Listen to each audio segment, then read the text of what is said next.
Estamos vivendo uma hora americana. Sejam bem-vindos ao podcast Hora Americana. Aqui traremos especialistas para conversar sobre diversos temas da história das Américas.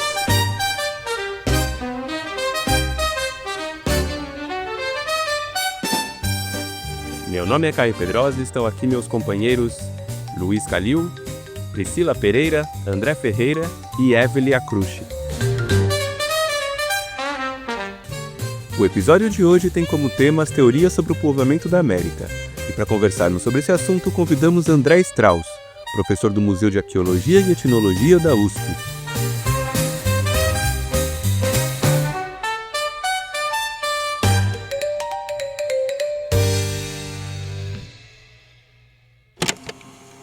Fragmentos de Luzia, fóssil humano de 12 mil anos, considerado a joia da coleção do Museu Nacional do Rio de Janeiro, devastado por um incêndio no início de setembro, foram encontrados nos escombros. A informação foi dada nesta sexta-feira pela direção do estabelecimento. Hoje é um momento de alegria, porque nós podemos anunciar a recuperação da Luzia. Ela viveu maus tempos, mas ela está viva como Museu Nacional. O que agora ela precisa é de uma nova casa.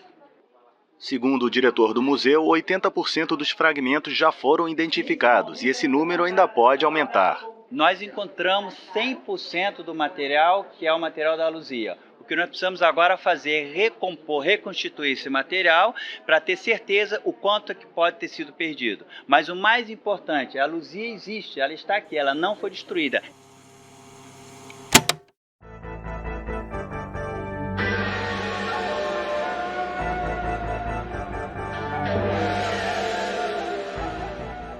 Em 2 de setembro de 2018, o Museu Nacional, localizado na Quinta da Boa Vista, no Rio de Janeiro, foi destruído por um enorme incêndio.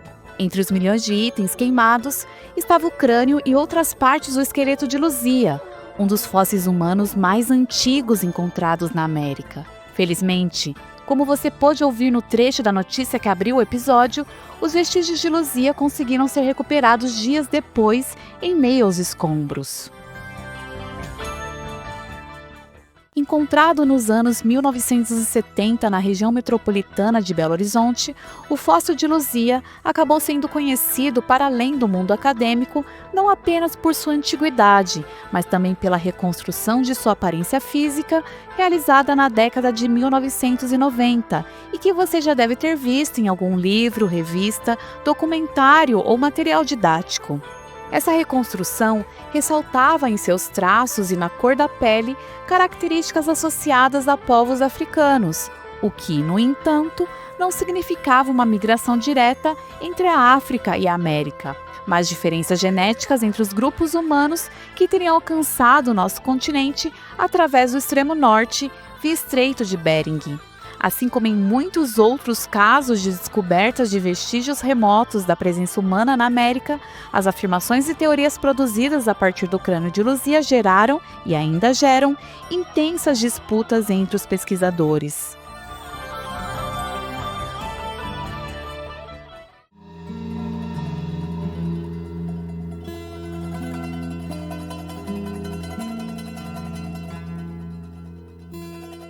Quando o continente teria sido ocupado? De onde teriam vindo esses povos? De que forma os primeiros americanos se espalharam pelo continente? Perguntas como essas, que continuam sendo feitas até hoje, já despertavam a atenção dos europeus 5 séculos atrás. A partir do momento em que se consolidou a ideia de que a América não era as Índias buscadas por Colombo e não tinha contato direto com a Ásia, mas sim um continente isolado geograficamente e até então desconhecido pelos europeus, cresceu entre eles a necessidade de explicar como os povos nativos teriam chegado até aqui. Neste período, as bases para se formular as possíveis respostas eram, principalmente, a Bíblia e textos clássicos da antiguidade greco-romana. Isso fez com que, durante séculos, padres, intelectuais e funcionários das coroas europeias formulassem uma série de hipóteses que relacionavam os indígenas aos filhos de Noé, as tribos perdidas de Israel ou a mítica ilha de Atlântida. Em todos os casos, a ideia era não apenas associar os povos americanos a terras, povos e referências já conhecidas, mas estabelecer uma hierarquia em que os indígenas ocupavam estágios inferiores de desenvolvimento em relação aos europeus.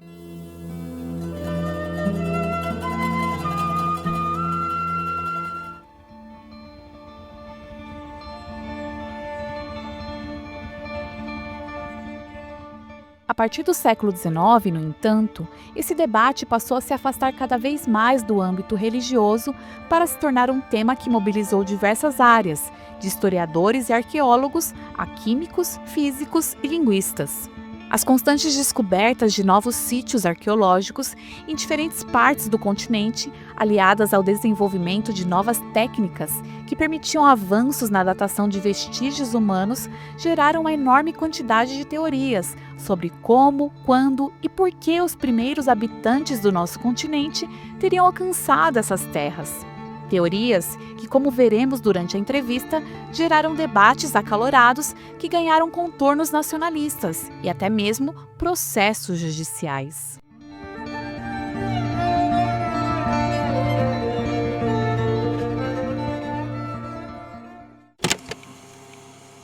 Estamos de volta para mostrar o fim de semana de comemoração para os Yanomami na Amazônia. Na década de 60, cientistas americanos colheram na tribo amostras de sangue para estudos e o caso foi parar na justiça.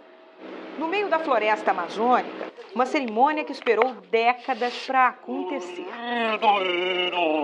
Os Yanomami travaram uma longa batalha com a ajuda do governo brasileiro e do Ministério Público Federal para trazer de volta ao Brasil quase 3.000 amostras de sangue levadas sem consentimento dos índios para pesquisa nos Estados Unidos. Existem tradições que o tempo não conseguiu apagar na cultura Yanomami e é por isso que os índios estão assim, em festa. Depois de 50 anos, o que nunca deveria ter saído da aldeia, enfim, voltou ao seu lugar. Tudo começou na década de 1960, quando pesquisadores americanos vieram à aldeia e colheram as amostras de sangue. Nós estávamos pensando que sangue vai fazer exame para descobrir a malária, descobrir a doença. Mas o sangue, levado para longe, levou à possibilidade de descanso de milhares de almas. É que para os Yanomami, quando uma pessoa morre, tudo dela deve sumir sem deixar rastros. Nós derramamos aqui sangue para descansar junto com nós, junto com o meu povo. Dos quase 3.000 que tiveram sangue colhido na época, menos de 30 ainda estão vivos.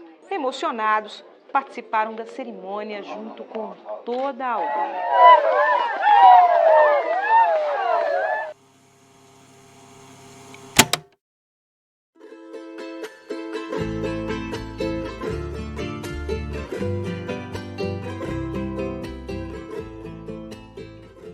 Um dos grandes avanços ocorridos nas últimas décadas se deu no campo da genética. A análise do DNA dos vestígios humanos encontrados em sítios arqueológicos e também de grupos indígenas atuais forneceram uma série de informações que dificilmente poderiam ser obtidas através de outras técnicas. No entanto, como você acabou de ouvir na notícia sobre a devolução de amostras de sangue retiradas do povo Yanomami, ocorrida em 2019, a coleta de material genético de grupos indígenas nem sempre foi realizada com respeito e diálogo com os povos nativos.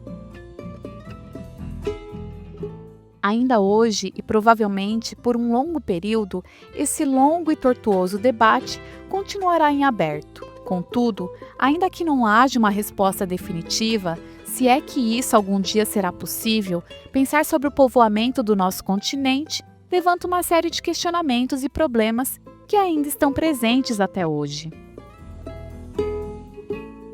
Quais são as principais teorias sobre a ocupação do nosso continente? De que forma descobertas recentes vêm alterando esses debates? Como é possível determinar a datação dos vestígios arqueológicos encontrados? Para responder a essas e outras questões, conversamos hoje com André Strauss, professor do Museu de Arqueologia e Etnologia da USP. Mas antes, vamos com o Calil, que traz a dica da hora dessa semana.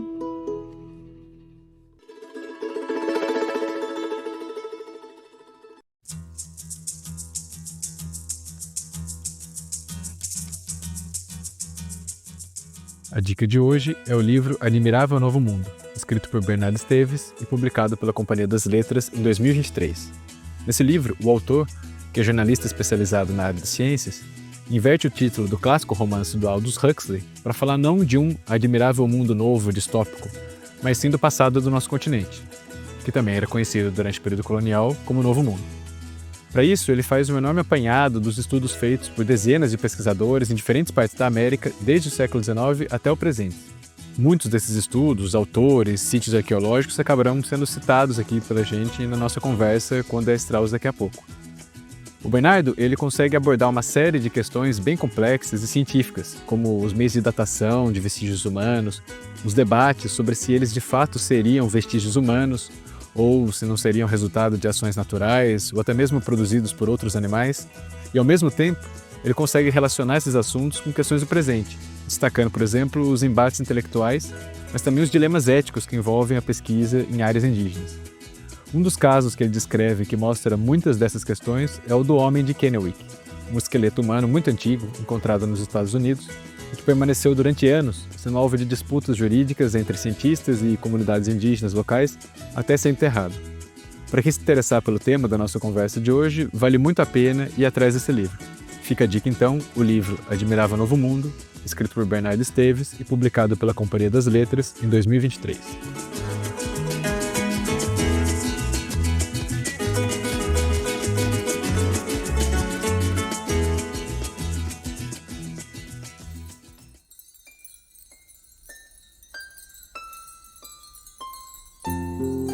Você está ouvindo o Hora Americana.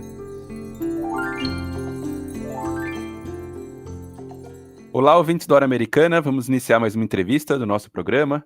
Hoje temos o imenso prazer em receber aqui André Strauss, professor do Museu de Arqueologia e Etnologia da USP, da Universidade de São Paulo, que vai conversar com a gente sobre um tema fascinante e super importante, né?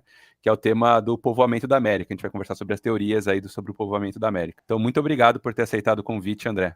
Prazer o meu, agradeço o convite e a oportunidade de falar um pouquinho mais sobre esse tema tão importante. Então, o Calil começa com a primeira questão. André, antes da gente começar a pensar sobre as diferentes teorias sobre a ocupação da América e os debates ainda acalorados que existem até hoje, acho que a gente podia dar um passo para trás, porque praticamente todas as hipóteses que são debatidas academicamente hoje sobre o tema relacionam a colonização da América com a Ásia e apontam mais ou menos o final da última era do gelo como um marco para a ocupação do continente. Você poderia explicar para a gente que povos eram esses que viviam nessa região do extremo leste da Ásia e que transformações climáticas, geográficas que ocorreram nessa era do gelo em que essas pessoas estavam se deslocando pela Ásia e até chegarem ao nosso continente? Certo. Na verdade, a gente tem duas perguntas em uma, né?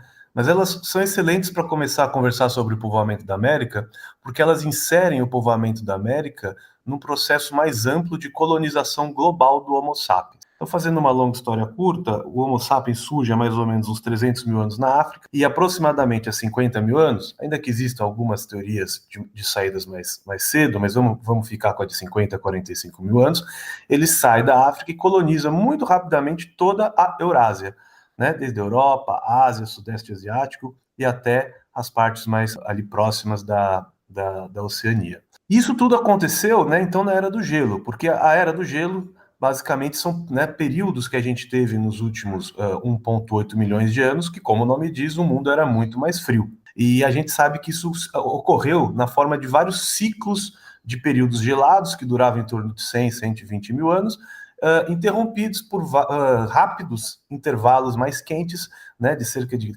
10, 15 mil anos, que é justamente quando nós vivemos hoje. O nosso período hoje é o Holoceno, que é justamente um desses intervalos, seriam desses intervalos entre eras do gelo, que talvez, né, não venha a Era do Gelo dessa vez, por razões do aquecimento climático e tal. Então, o fato é que toda a dispersão humana para fora da África se dá no momento glacial, tá? 45 mil anos atrás, a gente estava bem no meio dessa última glaciação. E basicamente a gente tem os grupos que vão para a Eurásia, os grupos que vão para o leste da Ásia, e tem um grupo humano que vai no que hoje seria, vamos chamar assim, a Sibéria, né?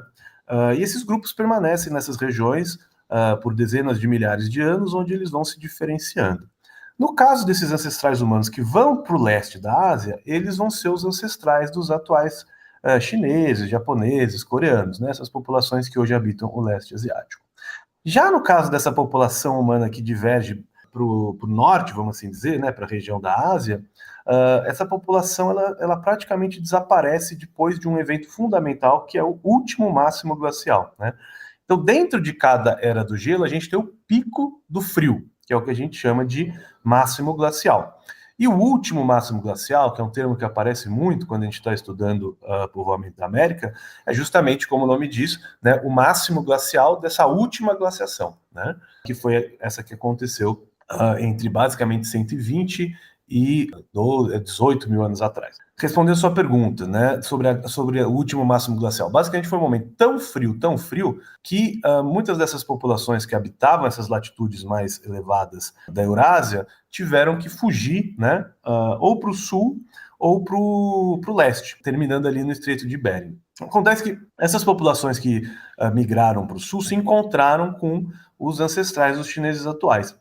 E aí acontece uma mistura, né? Um cruzamento entre essas duas populações na proporção de 2:1. Ou seja, 66% de ancestralidade do leste asiático e 33% de ancestralidade dessa população siberiana que desapareceu. E é essa população miscigenada entre esses dois grupos basais das linhagens humanas não africanas que vão terminar ali no que hoje né, seria o Nordeste, o extremo Nordeste da Eurásia, o que na época era o que a gente chama de Beríngia, que seriam os ancestrais das populações nativas americanas atuais. E, então, o que foi a Beríngia? A Beríngia também, vamos assim dizer, foi um artefato do último máximo glacial, né? Porque duas consequências, talvez as duas consequências mais óbvias e mais extremas da Era do Gelo, é a redução do nível do mar em até 120 metros durante o último máximo glacial, e, né, essa água desaparece do mar porque ela vai sendo presa, por assim dizer, nas geleiras. Então a gente também observa uma expansão muito grande das geleiras, né? As geleiras no último máximo glacial chegavam ali até o norte da Alemanha, na Europa. Então, no caso da retração do nível do mar, uma das coisas que isso fez foi conectar a Eurásia com a América, onde hoje tem o Estreito de Bering, né? Então, uma área emersa de terra se estabeleceu ali, juntando o que hoje seria o Nordeste da Ásia e o Alasca, basicamente, permitindo, então, que essas populações cruzassem da Ásia para a América. Ainda que um ponto a ser colocado é que o Estreito de Bering nunca foi o corpo de água separando a Ásia e a América nunca foi necessariamente uma barreira intransponível para os seres humanos, né?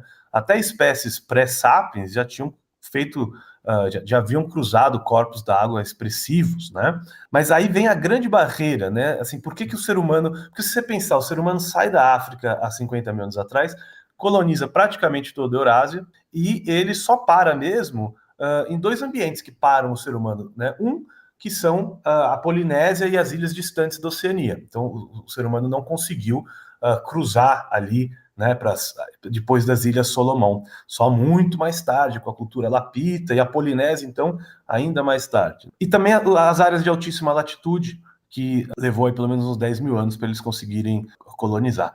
Mas aí o que realmente parou, e a pergunta é, por que né, o ser humano não chega na América? E muito possivelmente o ser humano não chega na América porque havia aí uma grande barreira de gelo, né, impedindo a entrada dele. Justamente essas grandes geleiras que hoje ainda, né, existem reminiscentes na América do Norte, durante a Era do Gelo, e não só no último máximo glacial, né, elas eram muito maiores, de tal maneira que elas inviabilizavam a migração para o continente americano. Era literalmente uma muralha de gelo, que depois que ele, né, cruzou, vamos assim dizer, cruzou a Beríngia, o que era, né, o Estreito de Bering lá atrás, ele não conseguiu prosseguir porque tinha uma barreira de gelo. E aí, daí a importância do fim do último máximo glacial, porque a ideia é que com o fim do último máximo glacial, que grosso modo coincide com o fim da era glacial propriamente dita, né, há uns 20 mil anos atrás, conforme a Terra começa a aquecer, essa muralha de gelo começa a retrair, e você já tinha gente, vamos assim dizer, né, ali na porteira, já tinha uma aglomeração dessa população de ancestralidade mista chinesa e dessa população ancestral asiática que desapareceu, e quando basicamente essa muralha para de impedir a migração deles para a América, eles entram na América. Então, basicamente, esse é o cenário geral. esses grupos que viviam no extremo do leste da Ásia antigamente. Então, é importante enfatizar que eles não são exatamente os ancestrais dos chineses modernos. Eles têm uma parte de 66% que são dessa população, mas também tem 1/3 dessa população extinta. E as principais mudanças, então, decorrentes da Era do Gelo são a expansão e retração da geleira e a expansão e a retração das linhas costeiras, né, resultado aí da oscilação do nível do mar. André, ainda nesse sentido, no período da chegada dos primeiros seres humanos, a América era bem diferente. E uma questão que desperta muita atenção ainda hoje diz respeito à megafauna americana e o seu processo de extinção. Como era a América nesse período e o que era essa megafauna e de que forma os seres humanos se relacionaram com ela? É uma excelente pergunta também.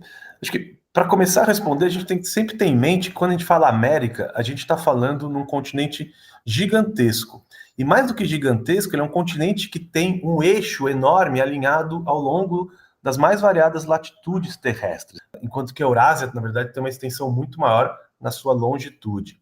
Isso basicamente quer dizer que na América a gente tem ambientes completamente distintos do ponto de vista climático, né? Desde do Ártico, né, até o sul da Patagônia. E, naturalmente, o impacto da Era do Gelo nessas diferentes regiões foram muito diferentes também. Aqui no Brasil, né, o impacto da Era do Gelo ele é infinitamente menor do que a gente tem, por exemplo, em altas latitudes, com expansão de geleiras, né, reconfigurações dramáticas aí da paisagem.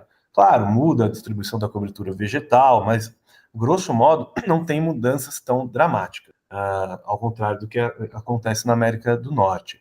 Mas, claro, uma diferença, certamente que ia chamar muita atenção se a gente chegasse aqui no Brasil há 20, 30 mil anos atrás, era uma fauna completamente diferente, né, particularmente a existência de grandes animais, né, não só mamíferos, mas também répteis, aves, né. Então essa megafauna sempre fascinou né, o cientista e enfim, o público em geral, porque basicamente, por um lado, você tem os animais que são gigantes, mas você também tem animais que não existem mais, né. Então você tem um tigre-dente de sabre, por exemplo, né, que a gente tem aqui na América do Sul, que é uma versão enorme e em esteroides, por assim dizer, dos animais que a gente tem hoje. Mas você também tem a macrauquênia, né, que é um animal que parece que saiu de um filme do Guerra nas Estrelas, porque ele é uma espécie de mistura ali de anta com camelo, né? São animais que não existem mais, são ordens que desapareceram completamente. E o desaparecimento de parte da megafauna é uma grande questão, né, que vem intrigando arqueólogos, paleontólogos, ecólogos há muito tempo. E eu geralmente divido essa questão da extinção e megafauna em duas partes. A primeira é entender de fato se houve uma extinção, quer dizer, não há dúvida que houve uma extinção, mas qual que é o grau dessa extinção e qual que é a temporalidade dessa extinção. Então, por exemplo, ainda que de fato tenha tido inúmeras espécies de animais grandes que desapareceram, outras permaneceram. No caso da América, o bisão, um exemplo disso. Na África, a gente praticamente não teve extinção da megafauna, né? A gente permanece com girafa, rinoceronte. Na Europa tem o desaparecimento de vários animais também, porque esse é um processo global, né? Esse não é um processo exclusivo da América do Sul ou do Brasil.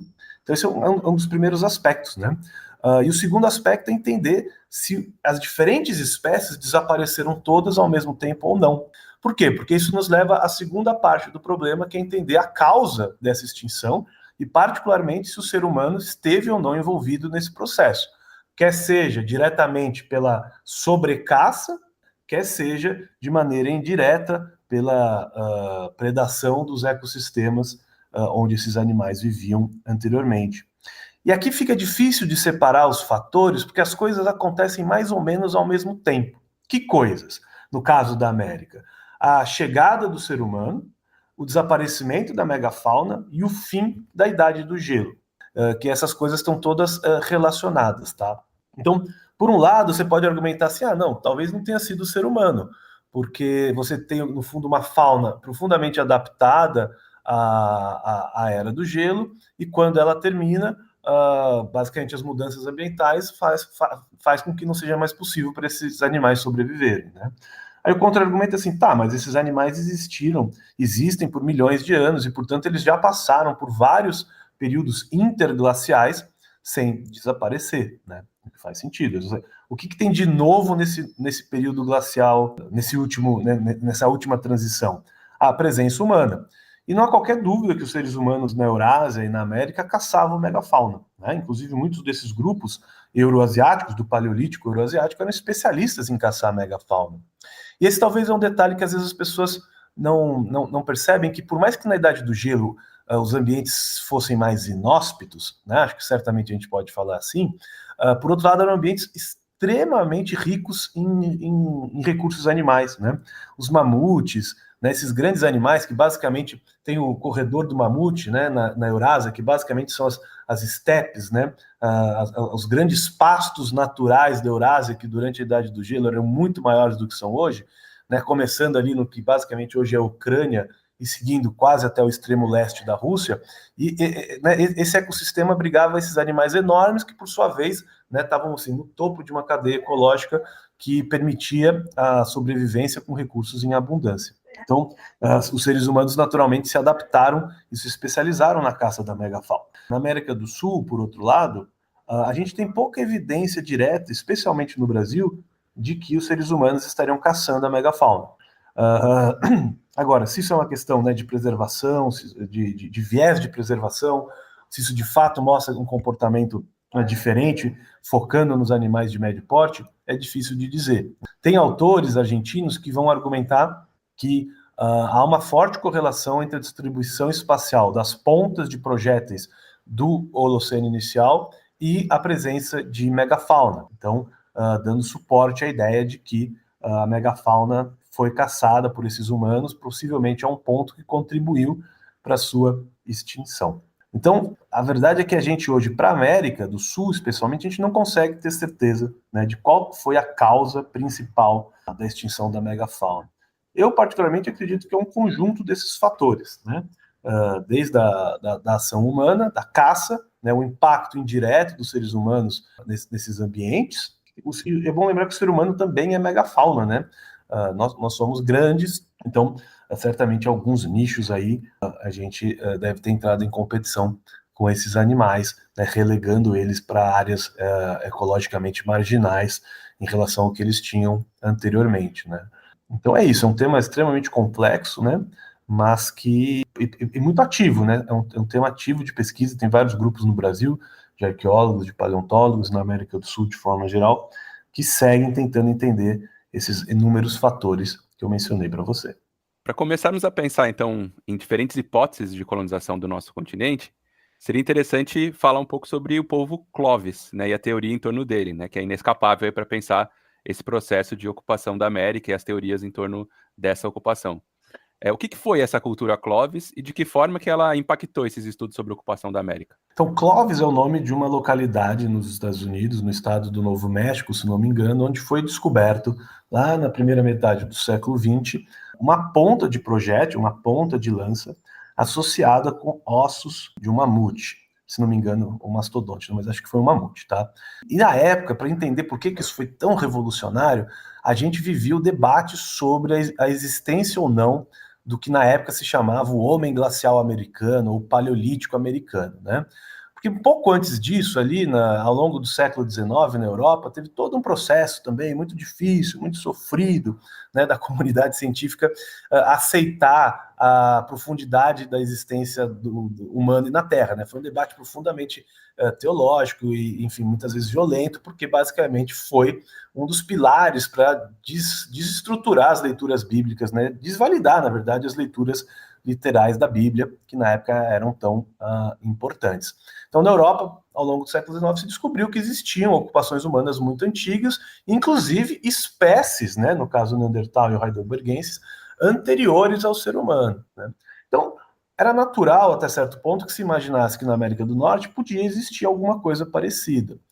E aí um cara chamado Charles Abbott começa lá no Nordeste dos Estados Unidos a buscar evidência para isso, e ele encontra alguns seixos lascados, muito parecidos com o que a gente tem na Garganta de Olduvai, ou mesmo na Serra da Capivara, e ele apresenta aquilo como evidência da existência do que na época a gente se chamava de Paleolítico americano. Só que ao contrário do que aconteceu na Europa, lá na América teve isso não convenceu, né?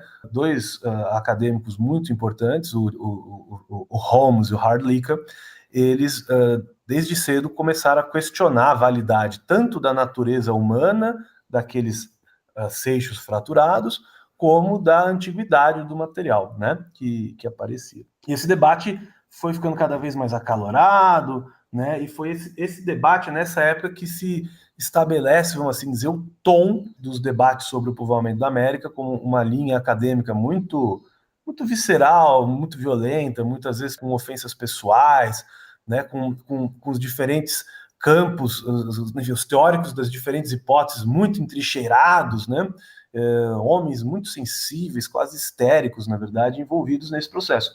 É daí que vem isso, né, que depois, com o tal do paradigma Clovis First, vai se consolidar ainda mais. Mas então tinha esse debate do fim do XIX e do começo do século XX sobre a antiguidade do ser humano na América, particularmente a existência da presença humana na América durante o período glacial. Inclusive se imaginava que podia ter existido aqui na América, assim como havia existido na Europa, alguma espécie hominídea pré-sapiens, o que era algo absolutamente razoável de se supor na época. E como todo debate arqueológico, a solução não veio por modelos teóricos ou grandes revisões de metadado, a solução veio com um achado, né, um achado empírico. Esse achado, na verdade, não foi Clovis, foi o achado mais importante que resolve esse debate é o primo de Clovis, né, ou na verdade o descendente de Clovis, que é Folsom. Então, nessa localidade de Folsom, que se encontra uma ponta de projétil. Então você tem as pontas Clovis e as pontas Folsom, elas são muito parecidas. E no caso de Folsom, essa ponta estava incrustada entre as costelas de um bisão extinto. Talvez vale pontuar que o método da datação absoluta, né, no caso do carbono 14, só foi descoberto na década de 1950. Então, até esse momento, como é que você conseguia provar, né, que um artefato arqueológico era muito antigo? Era pela associação com essa fauna extinta, com essa fauna da Idade do Gelo. Então, por isso que Folsom foi tão importante. Então, Folsom meio que resolveu o debate. E a resolução desse debate ficou meio estranha, no sentido de que, se por um lado se comprovou a existência da presença humana na América durante a Idade do Gelo, assim como havia sido feito na Europa, por outro lado, era muito diferente do continente europeu, porque, ainda que fosse na Idade do Gelo, era extremamente tardio, era a presença humana no finzinho da Idade do Gelo, ao contrário da Europa, onde você tem, né, populações humanas antes do último máximo glacial. Também eram populações cuja tecnologia lítica era extremamente avançada, né, a produção dessas pontas de projétil em pedra é algo extremamente difícil, então a gente não tinha, no continente americano, um estágio da produção lítica anterior ao paleolítico, que é o que a gente chama de musteriense, né? A gente não vê isso, e também não se encontraram fósseis, esqueletos que pudessem ser atribuídos a espécies não sapiens. Mas, de todas as formas, esse é um momento, a descoberta de Folsom, né, que reorienta o debate, inicia uma nova fase do debate, e depois, logo em seguida, se descobre Clovis. E quem que era Clovis? Então, Clovis, arqueologicamente, Clovis a gente reconhece pela produção de um tipo de ponta muito específico. Se você colocar no Google, você vai ver. É uma bela de uma ponta de lâmina. E o que faz Clovis especial? Algumas coisas. Talvez, primeiro, a ampla distribuição geográfica da sua ocorrência. Então, você tem pontas Clovis ao longo de todo os Estados Unidos, norte do México, às vezes chegando até Panamá, até o Alasca. Então, assim, realmente essa distribuição muito ampla é algo muito raro na arqueologia. Geralmente os fenômenos, né, que a gente chama de tradição ou tecnocomplexos são mais restritos, né, espacialmente. E, além disso, o que começou a ficar claro é que nunca aparecia nada mais antigo do que as pontas Clovis. Então você ia escavando, tinha os níveis com cerâmica, depois tinha uns artefatos de pedra que a gente chama de arcaico, aí vinha Folsom, aí vinha Clovis e embaixo não tinha nada. E esse padrão foi se repetindo ao longo de todos os Estados Unidos. Então começou a ficar claro para alguns arqueólogos norte-americanos que não existia nenhuma evidência da presença humana anterior a Clovis. E é daí que surge o famoso paradigma de Clovis First, que é o quê? A noção de que as populações Clovis, né, identificadas pelas suas pontas de pedra, eram a mais antiga do continente. E claro, como, né, é da natureza da ciência, desde que se estabeleceu esse paradigma, surgiram diversos grupos de pesquisa dizendo que encontraram evidência de uma presença humana mais antiga do que Clovis, ou seja, pré-Clovis. Mas assim como tinha acontecido na época do Charles Abbott, em grande parte, né, essas evidências pré-Clovis foram rejeitadas pela comunidade acadêmica, pelo menos ao longo de boa parte do século XX, um cenário que só começou a mudar basicamente a partir da década de 80, de forma incipiente, com o sítio de Monte Verde, e depois, a partir de 2010, eu diria, né, com a descoberta de sítios pré-Clovis bem datados e bem escavados no próprio Estados Unidos.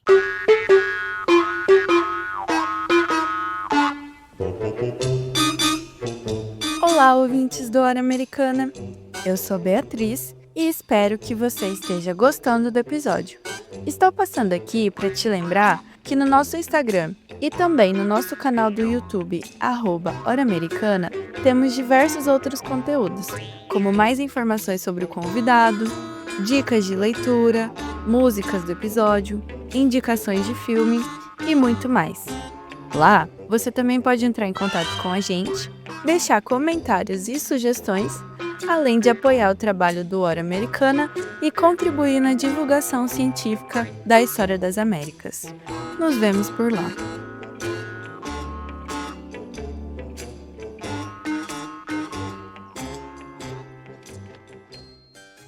Você falou agora aí sobre Monte Verde. Você poderia explicar um pouquinho mais para a gente sobre os achados no Chile e de que forma que eles vão enfraquecendo ou até mesmo invalidando essa política ou essa polícia de Clovis, como você tinha comentado? Então, Monte Verde é um sítio no sul do Chile, que foi escavado na década de 80 por um arqueólogo americano muito conhecido, que é o Tom Dillehay. E basicamente o que interessa é que lá tem artefatos, pontas de flecha, é um sítio impressionante, porque também tem preservação de material orgânico, os remanescentes de cabanas que eles podiam ter feito, né? Então, assim, é um material de origem indubitavelmente humana, porque como a gente vai conversar talvez mais para frente, às vezes isso é um problema, né? Determinar se aquilo que você está estudando de fato é de origem humana.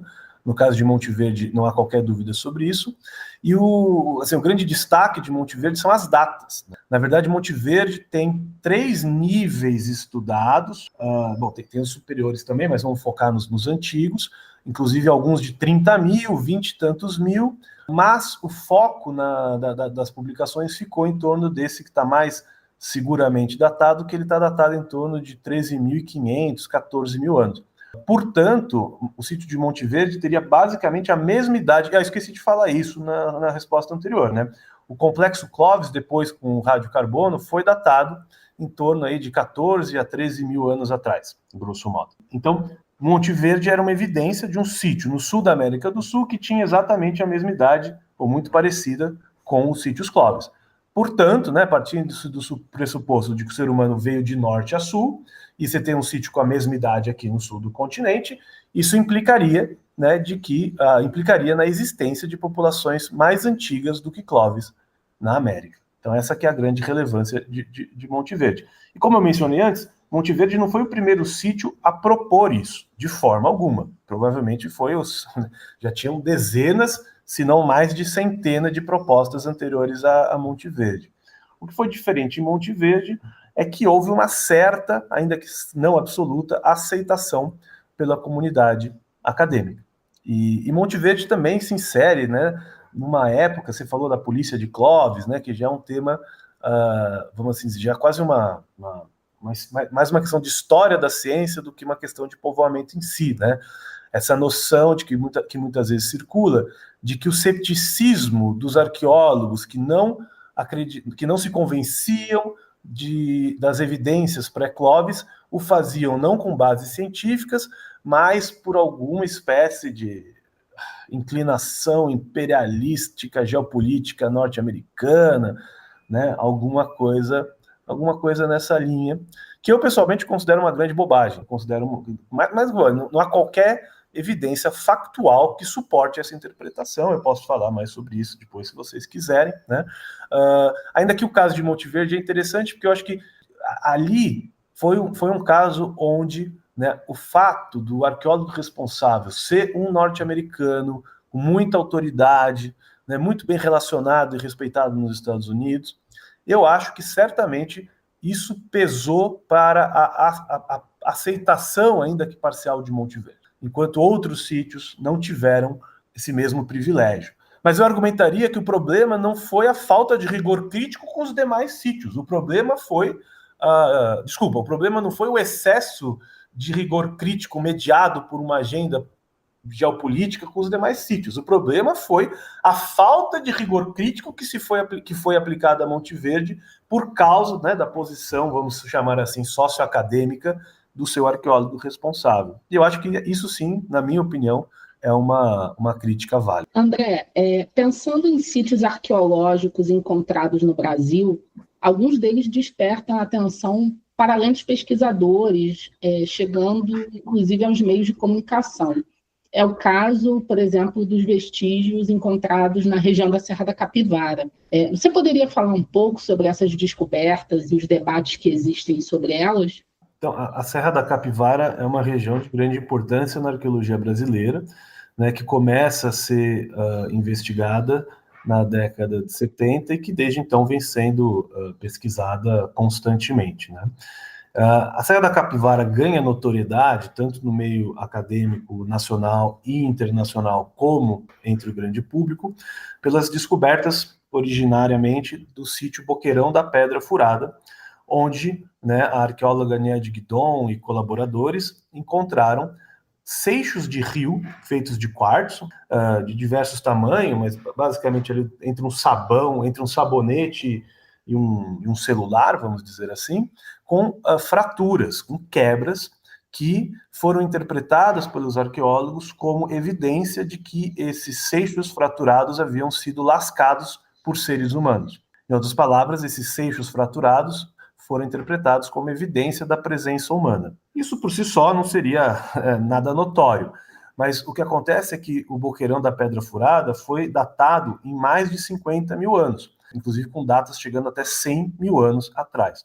Tanto num contexto do paradigma Clovis First, como fora desse contexto, e isso é uma coisa que eu insisto bastante, essas são descobertas muito fora, que destoam intensamente da grande parte do registro arqueológico do continente. Então, claramente, foram recebidas com o salutar ceticismo científico crítico que se espera sempre que a gente tem propostas muito inovadoras.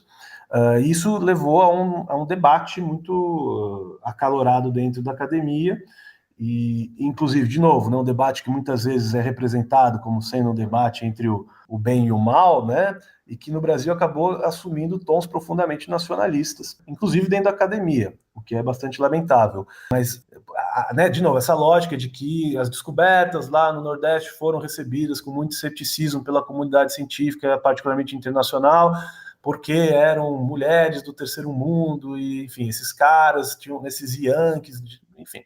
Né, hoje seria formulada se é a discriminação contra o sul global, tal.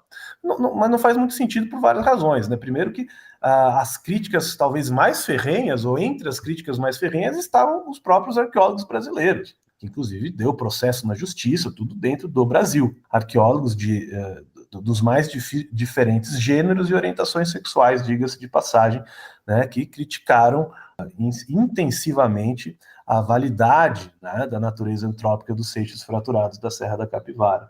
E lembrar que foram dezenas e dezenas de sítios na mesma posição que o Boqueirão da Pedra Furada que foram igualmente criticados, sítios nos Estados Unidos, inclusive, que foram também desacreditados. Mas isso então ganhou notoriedade, né, porque também a Serra da Capivara, o parque, né, começou a ganhar contorno, e aí meio que se confundindo as coisas, porque, claro, o Parque da Serra da Capivara é algo, né, fantástico do ponto de vista de gestão do patrimônio, tanto natural quanto imaterial e arqueológico, só que essas coisas foram, né, se entrelaçando de uma maneira que, às vezes, é difícil de separar elas. Porque a Serra da Capivara também tem um registro arqueológico muito rico, que vai muito além dos debates sobre os primeiros americanos, incluindo pinturas rupestres, que são datadas aí de até 12 mil anos, ocupações ceramistas, que remetem a um, vamos chamar assim, um passado etnográfico, que, né, dialoga diretamente com os grupos indígenas que seguem habitando o estado do Piauí, né, tem diversas terras indígenas por lá, as comunidades locais que habitavam a região. Foi muito além, de fato, do que originalmente tinha a base da questão do debate sobre a antiguidade do ser humano na América. Bom, André, um outro exemplo, né, que é muito conhecido do público que não é especializado, é o caso do crânio de Luzia, né, que voltou a ser notícia em 2018, quando ocorreu aquele desastre lá, o incêndio no Museu Nacional. E o que então é esse povo de Luzia e que contribuições que a descoberta desse crânio trouxe para o debate sobre a ocupação da América? O crânio de Luzia, que é sempre bom lembrar que estava acompanhado pelo esqueleto de Luzia, né? Não foi o crânio sozinho que foi encontrado, foi escavado numa caverna chamada Lapa Vermelha 4, que existe até hoje, lá na região de Lagoa Santa, ao norte de Belo Horizonte, em Minas Gerais. E esse crânio, na verdade, no primeiro momento é escavado pela Missão Franco-Brasileira, ele é depositado no Museu Nacional, onde ele ficou basicamente esquecido durante algumas décadas, até que o professor Walter Neves, que era um antropólogo da Universidade de São Paulo, decide estudar esse crânio em relação à sua morfologia craniana, isso na década de 90 já, no começo da década de 90, e aí sai basicamente os resultados das análises estatísticas que o Walter aplica no crânio da Luzia mostram que a Luzia tinha uma cara, por assim dizer, né, uma fisionomia, uma morfologia craniana, que era muito mais parecida com as populações da África e da Austro-Melanésia do que com os grupos indígenas sul-americanos atuais, né? Essa foi a proposta dele.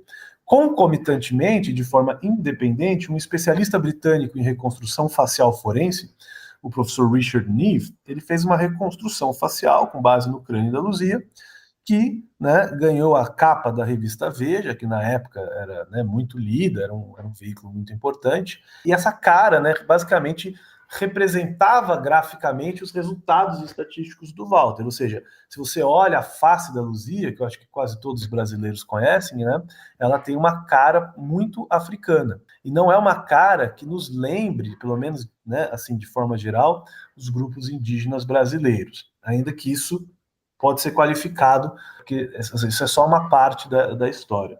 Então, a primeira contribuição da Luzia é porque quando a gente está falando do povoamento da América, tem dois grandes temas, né? Quem eram e quando chegaram. Até esse momento agora, a gente estava falando mais de quando chegaram, né? A idade do gelo, não sei o quê.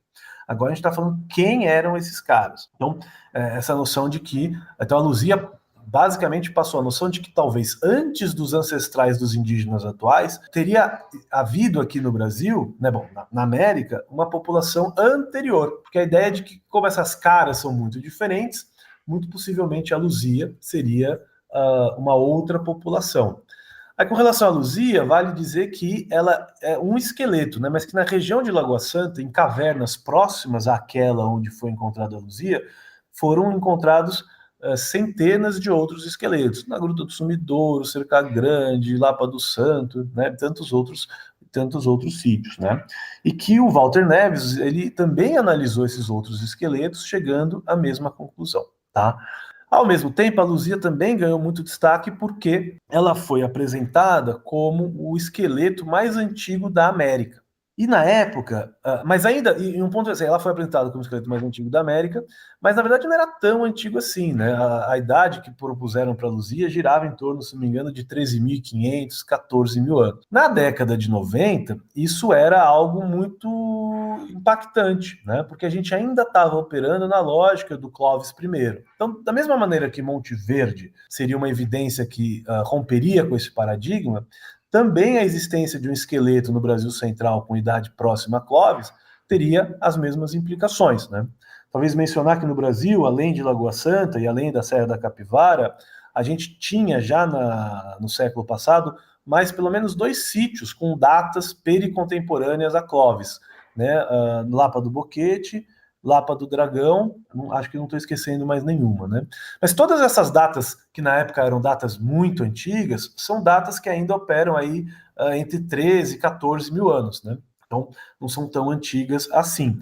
Hoje, que o paradigma Clovis já não está mais operante, essas datas de 14, 13.500 anos atrás, elas já não são mais nada assim, não são mais revolucionárias, não são datas que, né, vão ganhar capas das revistas. Né? Mas, de fato, na década de 90, a Luzia foi apresentada como o esqueleto mais antigo da América. Essa questão dela ser o esqueleto mais antigo da América é um pouco complicada, porque a Luzia nunca foi diretamente datada. Não quero entrar muito nas tecnicidades dos métodos de datação, mas o radiocarbono, basicamente, especialmente na década de 90, datava moléculas orgânicas, tá?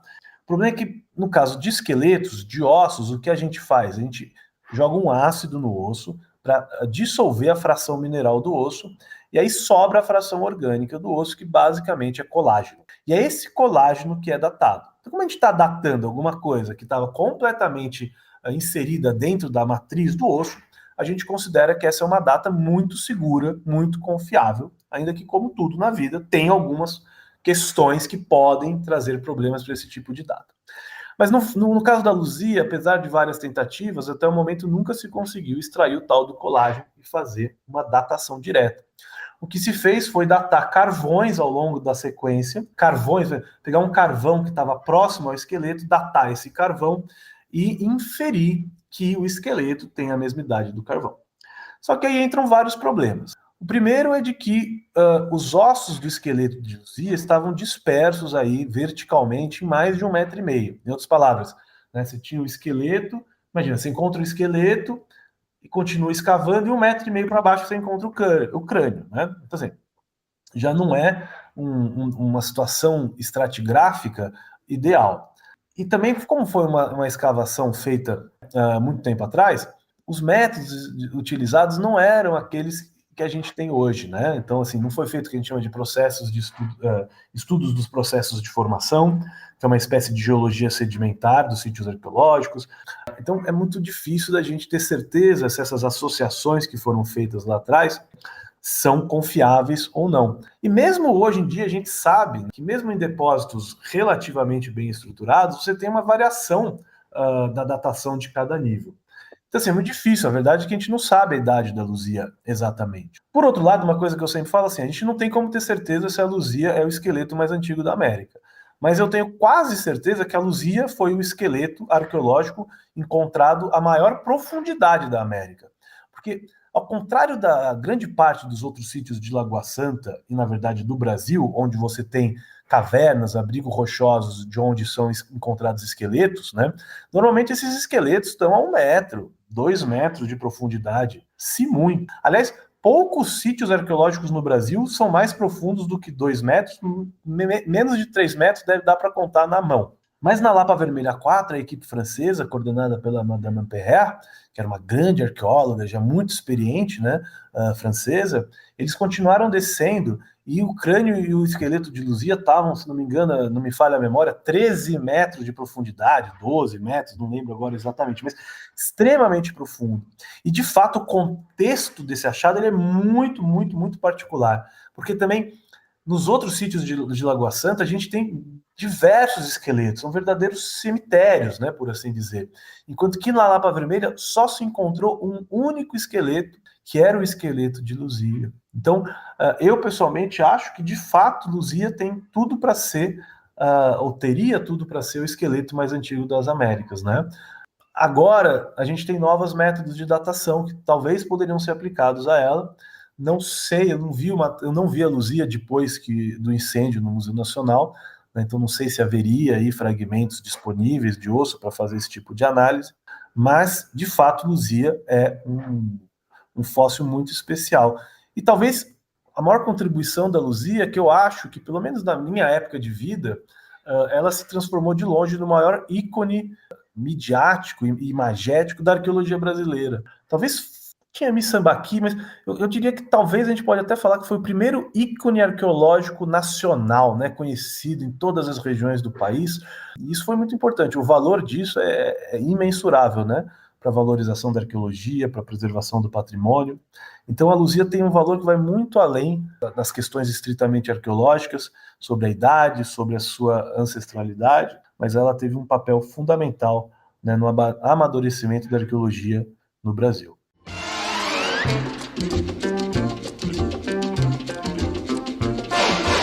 Você está ouvindo o Hora Americana.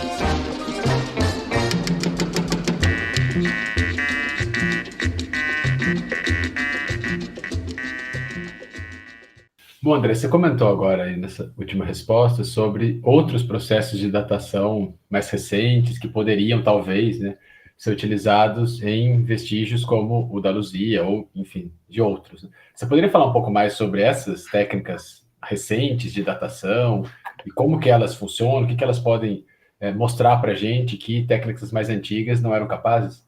Bom, hoje a gente tem várias técnicas de datação. Muitas delas já existiam e não eram aplicadas a contextos arqueológicos. Bom, mesmo a datação radiocarbônica, que foi, assim, foi a pioneira a ser aplicada na arqueologia, ela avançou muito nos últimos 20, 30 anos. Eu diria que a principal diferença hoje é que a gente consegue analisar amostras muito pequenas, uma quantidade muito pequena de amostra que nos permite datar, então, mesmo com muito pouco material, com uma boa precisão, né? Então, mesmo o carbono 14, ele avançou muito. No carbono 14, outros avanços importantes, e por isso que a gente vê as datas, talvez até a década de 90 com algum receio, é que, como eu mencionei antes, a gente está datando o colágeno, certo? Mas esse é o pressuposto. A gente dissolve a fração mineral do osso e sobra lá uma gelatininha, uma gosma no tubo de ensaio. E a gente pressupõe que essa gosma é o colágeno. Acontece que muitas vezes tem contaminação, muitas vezes é uma matéria orgânica de outra origem. Então, eu diria, do começo desse século, se criaram vários mecanismos bioquímicos para avaliar a qualidade do sobrenadante, né? A qualidade dessa gosminha que sai do osso, para a gente ter mais certeza que a gente está datando de fato o colágeno e não outro material contaminante. E muitas vezes acontece, você tem uma data e você vai olhar os que a gente chama de parâmetros de qualidade de colágeno e eles estão ruins. Hoje em dia, a gente nem publica essa data, a gente descarta essa data. Além disso, tem métodos de filtrar mais avançados. Então, hoje tem a tal da ultrafiltração, que basicamente é um filtro, como se fosse parece um filtro de café desses brancos, sabe? Só que eles têm, acho que são 30 Dalton, se não me engano, os buraquinhos desse filtro. E a lógica aqui é que as moléculas do colágeno, né, da proteína, elas têm um tamanho maior, pelo menos de forma geral, do que as moléculas de potenciais contaminantes orgânicos, que vêm, né, da fração úmica do solo, por exemplo. E então, ao fazer essa filtragem, você removeria potenciais contaminantes, né? Então, esse é um outro exemplo de um avanço.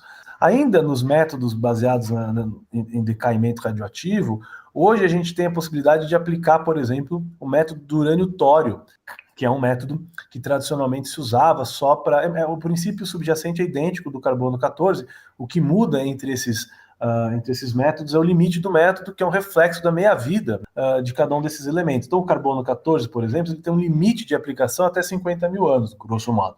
Então, qualquer coisa mais antiga do que isso, o método não consegue detectar. Enquanto que o urânio-tório consegue, né? E o urânio-tório, ele data a calcita. Então, em muitos dos ambientes que a gente trabalha, trabalhando em ambientes com rochas carbonáticas, ou seja, né, rochas calcíticas, que se redepositam sobre os ossos, ou formam capas calcíticas em níveis estratigráficos. Então, ao datar o urânio-tório, essa calcita, a gente consegue avançar também na datação do objeto do nosso interesse. Hoje, inclusive, já tem até métodos de usar o urânio-tório para datar o próprio osso. Assim como também hoje se aplica a datação radiocarbônica na fração mineral. Esses ainda são métodos que ainda são vistos como experimentais, né? Porque, enfim, são sistemas abertos, mineralogicamente falando, tem algumas complexidades ainda. Mas enfim, mas existem e estão sendo aplicados. Eu diria que, além dos métodos de decaimento atômico, talvez hoje um dos mais importantes métodos de datação é o método da luminescência opticamente estimulada, né, que inclusive a gente tem na Universidade de São Paulo, no Instituto de Geociências, um laboratório que é referência internacional sob coordenação do professor Sawaguchi. E basicamente, a lógica é parecida, mas alguns cristais, particularmente quartzo e feldspato, quando a luz bate nele, ele libera a energia desse acúmulo de carga, né? E quanto mais tempo ele está sem ver a luz, maior vai ser a carga que ele vai acumular. Os físicos desenvolveram um método para medir essa carga que é emitida pelo cristal, e para a gente isso acabou funcionando bem, porque no caso de um sítio arqueológico, a última vez que o cristal viu a luz, a gente pressupõe que é o momento em que ele foi enterrado. Então a gente tem a possibilidade de datar quanto tempo, né, os cristais, aquela areia foi enterrada. Inclusive esse método foi aplicado na Lapa Vermelha 4 recentemente, como parte de um grande projeto de pesquisa da Universidade de São Paulo, que revisitou a Lapa Vermelha 4, né, onde a Luzia foi encontrada, e aí um grande especialista em OSL norte-americano, o professor Jim Fetters, coletou as amostras e datou, inclusive mostrando que as datações de OSL são compatíveis com as datações de radiocarbono feitas pela equipe francesa no século passado, né? Então o OSL certamente é um método de datação muito aplicado, e hoje em dia a gente consegue até aplicar para datar cerâmica, por exemplo, porque dentro da cerâmica muitas vezes tem cristais de quartzo ou de feldspato, e a gente consegue datar isso também. Estou pensando aqui, acho que esses são, né, tem a termoluminescência, que é uma prima da luminescência oticamente estimulada, mas que a liberação da carga é feita pela exposição ao calor. Então, basicamente, o que esse método data é o último evento de exposição ao calor de algo, né, desses cristais. Então, isso nos permite, por exemplo, datar quando que uma cerâmica foi queimada, que é muito próximo à idade da própria cerâmica. Então, eu diria que esses são os principais métodos que a gente tem hoje para fazer a datação absoluta de artefatos. Ou relativa, desculpa, né? Que o OSL no sedimento seria um método relativo.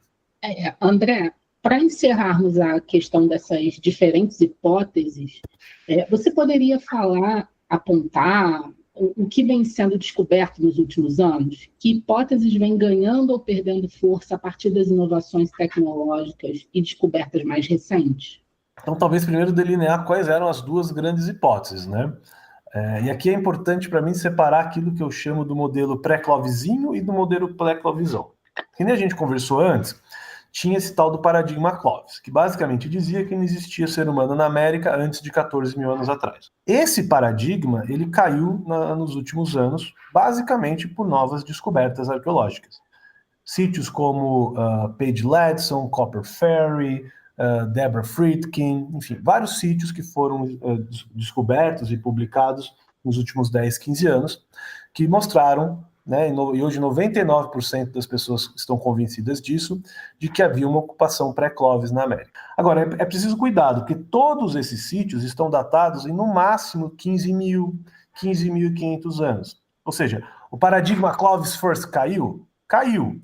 Mas o que é aceito hoje pela ampla maioria é uma ocupação pré-Clovis, mas só um pouquinho antes de Clovis, né? Clovis era 14, agora a gente chega a 16 mil. Por que eu estou falando isso? Porque existe um outro conjunto de sítios, que são sítios que apontam para ocupações humanas muito mais antigas. 25 mil anos, 40 mil anos, até 120 mil anos a gente tem sítios com propostas nessa direção, que é o que eu chamo de pré-Clovisão. Ou, se a gente quiser usar um termo mais científico, ocupações anteriores ou contemporâneas ao último máximo glacial. Esses sítios, né, e isso inclui a Serra da Capivara, seguem sendo amplamente recebidos com um ceticismo amplo pela comunidade científica. Pode ser que mude nos próximos anos, mas ainda eu acho que é uma caracterização apropriada dizer que, especialmente fora, né, do círculo aqui do Brasil, que essas teorias ainda são vistas com bastante cepticismo. Então essas são as duas grandes teorias hoje. O debate que no século passado era sobre uma ocupação pré-Clovis, hoje o grande debate é sobre se existiu ou não uma ocupação pré- ou pericontemporânea ao último máximo glacial. Em outras palavras, uma ocupação muito, muito, muito antiga. Então é isso, não há nenhuma dúvida que a hipótese Clovis não perdura, mas, por outro lado, as ocupações muito antigas também não gozam de grande aceitação. Do ponto de vista de inovações tecnológicas, eu diria que talvez a mais importante foi o surgimento da arqueogenética, né? Então, esse campo começou a permitir a gente extrair DNA dos fósseis e fazer esse estudo do DNA.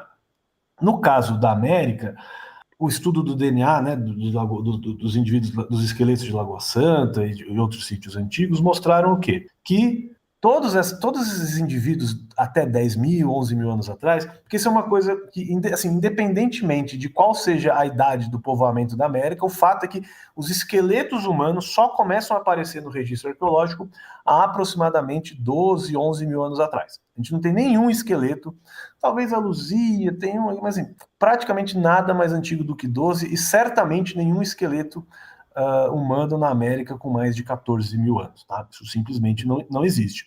Inclusive, também é um elemento para a gente ponderar quando a gente está refletindo sobre a antiguidade da ocupação na América. Então, talvez dar um passo para trás, pensando na questão da Luzia, quem era a Luzia, quem eram esses primeiros americanos. Então, as análises que eu mencionei, que foram feitas na década de 90, são análises morfológicas, né, para resolver uma questão que é uma questão sobre ancestralidade.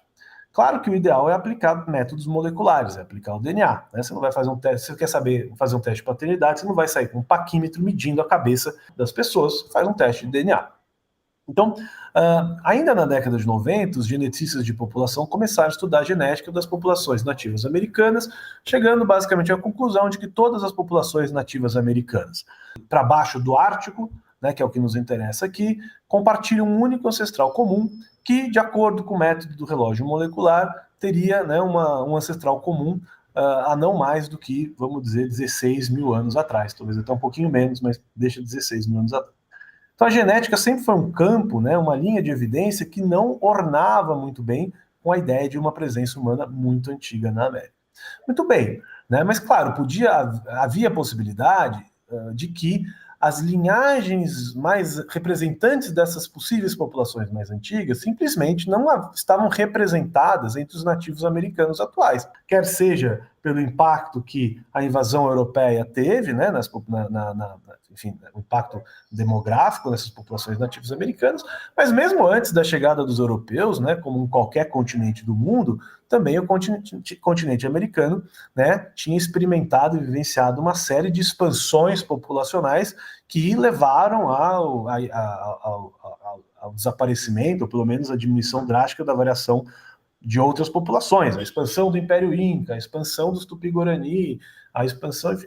Então, era razoável supor de que talvez, quando a gente conseguisse extrair DNA dos esqueletos antigos, poderia aparecer aí, né, essa evidência de uma população muito antiga que não estava presente nas populações atuais, né, nativas atuais.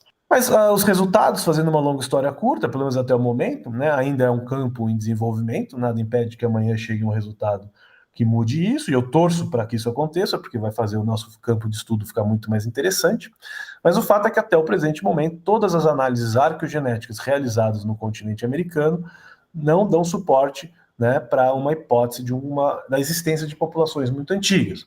Ou reformulando, todas as populações nativas americanas analisadas até o momento, quer sejam nativos atuais, quer sejam a partir de remanescentes arqueológicos, compartilham um único ancestral comum há não mais do que 16 mil anos atrás. Então, isso está mais ou menos bem estabelecido.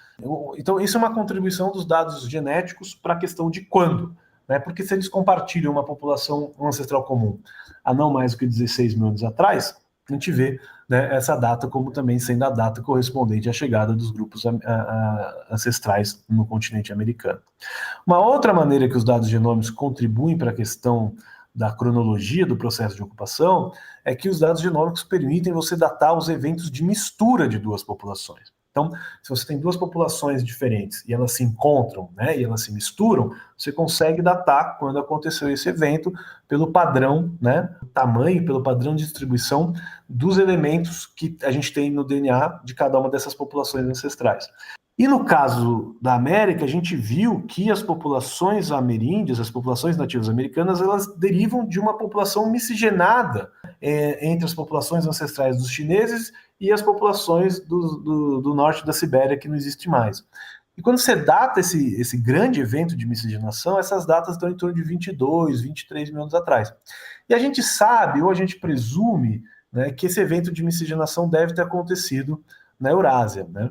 Então, enfim, orna muito bem, se alinha muito bem com o modelo que eu expliquei logo no começo. Ou seja, você tinha essas duas populações que depois do último máximo glacial se misturam, já ficam ali isoladas na Beríngia, e depois, conforme a Terra se esquenta, eles migram basicamente pela costa pacífica ali, chegando rapidamente em todas as partes do continente, né? Acho que em menos de 1000 anos você tem a migração desses grupos desde o Alasca até o sul da América do Sul. Bom, André, para fechar a nossa entrevista, né, eu acho que vale a pena a gente retomar um aspecto que eu acho que atrai bastante a nossa atenção, né, e até por ser um podcast feito aqui por historiadores, que é pensar um pouco nessa questão sobre o nacional, sobre como o político impacta aí os estudos sobre esse tema, né. Então, se a gente voltar lá para a hipótese de Clovis, fica visível como ficou estabelecido ali um caráter nacional, né, por muitos norte-americanos em relação a esse possível ancestral comum a todo o continente. Da mesma maneira, quando a imagem de Luzia foi divulgada, como você mesmo disse, né, nos meios de comunicação, isso causou um grande impacto e ela começou a ser chamada ali de primeira brasileira, né, que entre aspas. E é claro, né, que essas abordagens são totalmente equivocadas e anacrônicas, né? Mesmo a própria ideia de América, né, que a gente está usando aqui, é para descrever essa massa territorial, porque o sentido de América vai muito além disso, como vários historiadores já destacaram, né? Mas então a gente queria perguntar, né, de que forma que esses usos do passado, né, no nosso presente, como que isso acaba impactando o debate acadêmico sobre esse tema, né? E além disso, de que formas como questões, né, como fortalecimento dos movimentos indígenas, nas disputas de acesso à terra, ou mesmo todos os debates em torno das mudanças climáticas, vem afetando aí essas pesquisas sobre esse tema. Eu acho que, assim, começando pelo fim, de forma geral, a arqueologia, ela fornece, né, elementos que são utilizados pelos movimentos indígenas para fortalecer essas lutas, né, em casos quer sejam concretos, por disputas por acesso à terra, ou mesmo, né, para melhorar o seu capital simbólico, lembrando o óbvio, né, de que as populações indígenas são os grupos originários do Brasil, no nosso caso aqui, né, da América de forma mais geral, e que muitas dessas terras que quase todas as terras onde nós habitamos hoje são terras que foram expropriadas dos grupos indígenas, né, pelos processos coloniais. Não acho nem que precisaria da arqueologia para a gente lembrar disso, né? Mas claro que a arqueologia ela traz essa materialidade que muitas vezes, para muitas pessoas, acaba valendo mais do que 1000 palavras, né?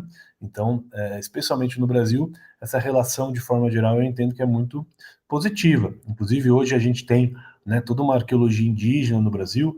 No museu onde eu trabalho, a gente tem profissionais como a professora Marília, a professora Fabiola, que se dedicam à arqueologia colaborativa, né, que são, bom, a professora Marília também é museologia, mas enfim, são linhas, são aproximações à arqueologia que tem como pivô central, né, a inclusão e o protagonismo das comunidades indígenas na gestão do seu patrimônio, né, na gestão dos acervos. Então a gente tem, por exemplo, no Museu de Arqueologia e Etnologia da USP hoje uma exposição que chama Resistência Já, que é uma exposição de curadoria indígena, né? E que é uma alternativa, talvez, a uma outra abordagem, que é aquela abordagem da repatriação, né, que a gente vê acontecendo em vários outros países. A impressão que eu tenho, ainda que está longe de ser uma área de especialidade minha, é que no Brasil alguns grupos indígenas têm o entendimento de que tem mais valor eles ocuparem os museus, né, ocuparem no bom sentido, eles terem essa presença nos museus, onde estão depositados o que muitas vezes são espólios, né, de processos violentos, do que necessariamente fazer o retorno desse material. E eu, de novo, não sou especialista, mas me parece uma estratégia muito acertada, né, porque os museus são espaços institucionais consolidados e que servem para muitas... assim, tem muitas funções dentro da sociedade, né? Eles podem ajudar, enfim, a amplificar pautas indígenas, eles podem ajudar a amplificar demandas, né? Porque, de forma geral, os arqueólogos no Brasil, na sua grande maioria, né, vamos dizer assim, são todos sensíveis e, enfim, favoráveis, né, a todas as pautas de fortalecimento dos grupos nativos, né? Não só dos grupos nativos, mas eu diria de grupos marginalizados de forma geral. Hoje em dia a gente também tem toda a arqueologia da diáspora, arqueologia quilombola, arqueologia queer, enfim. Então a arqueologia ela englobou de forma muito potente, eu diria, e de forma muito, eu acho muito bonita, vamos dizer assim, essas pautas dentro do seu arcabouço teórico, né? Teórico e político. Então a arqueologia brasileira ela é uma arqueologia muito política também, o que eu vejo como algo muito positivo de forma geral. Especialmente se é, né, para essa linha, né, do fortalecimento de grupos marginalizados. Por outro lado, eu sempre me incomodei com esse caráter mais nacionalista que o debate do povoamento acaba assumindo. O povoamento, como a gente está muito distante do presente etnográfico, muitas vezes ele acaba tendo uma interface menor de diálogo com essas questões que eu mencionei anteriormente. Mesmo a Luzia, não tem nenhum grupo hoje que possa dizer assim, não, eu sou descendente da Luzia.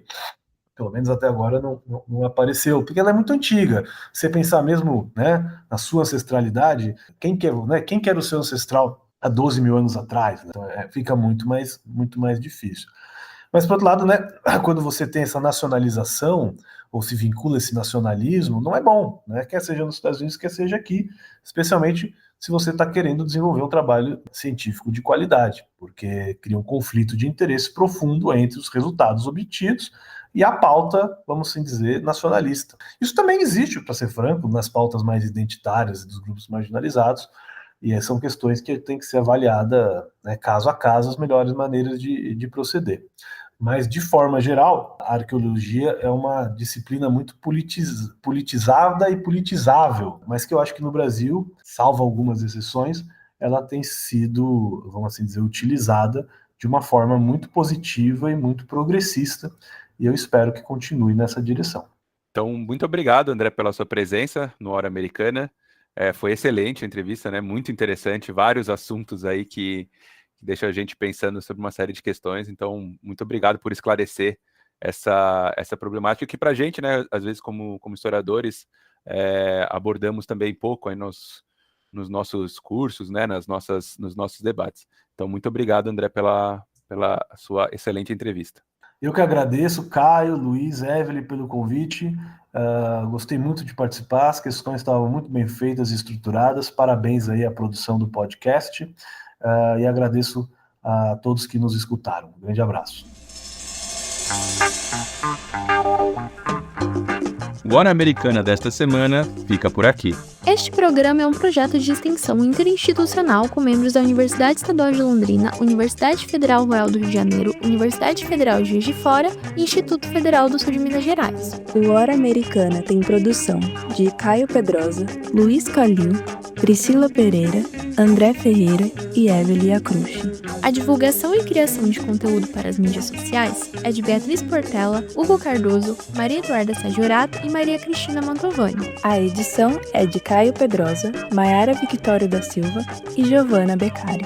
No episódio de hoje utilizamos as seguintes músicas: Meet Me at the Barren Strait, da banda Jackalope, Elevando na Plegaria al Sol, Inti Raymi, com a banda Arco-Iris, La Peregrinación, com Jaime Torres, Dream of Higher Altitudes, com Gustavo Santaolalla, e Tormenta de Barlovento, com Vitas Brenner. Daqui a 2 semanas voltamos com um novo episódio. Até lá!